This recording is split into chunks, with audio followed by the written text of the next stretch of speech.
কলকাতা ছাড়ার আগেও মর্গ্যান জানিয়ে গেছেন লাল হলুদ কোচের পদ থেকে ইস্তফা দিয়েছেন। ইমেলও করেছেন সচিবকে। 24 ঘন্টা কেটে গেছে, তা সত্ত্বেও ইস্তফার কথা অস্বীকার করছেন সচিব। কেন আমি জানি না। মর্গ্যান আমাদের কাছে অফিসিয়ালি এখনো পর্যন্ত কিছু জানাননি। দল গঠনে তার মতামত নেওয়া হচ্ছে না বলে অভিযোগ করেছিলেন মর্গ্যান। তার তালিকায় দেওয়া ফুটবলারদেরও নেওয়া হয়নি দলে। লাল হলুদ সচিবের যুক্তি, দল হারলে যখন দোষ হয় কর্মকর্তাদের, তখন তারাই তো গড়বেন দল। তাছাড়া বাজেটটাও তো একটা ফ্যাক্টর।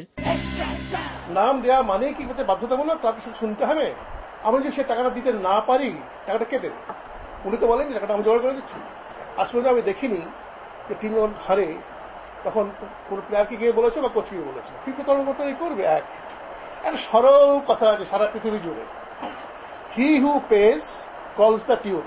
যদিও চুক্তি ভঙ্গ করলে আর্থিক ক্ষতিপূরণ দিলেই চুক্তি অনুসারে মিটে যাবে সমস্যা। তবে ইস্টবেঙ্গল কর্তা জানান 12 লক্ষ টাকা জরিমানা দিলে মর্গ্যান দেশের অন্যান্য ক্লাবেও কোচিং করাতে পারবেন। এদিকে মর্গ্যানের এমন আচমকা পদত্যাগে তার সহকারী অতনু ভট্টাচার্য কিংবা রঞ্জন চৌধুরীরা অবাক হলেও অবাক নন ফুটবলার সৌমিক দে।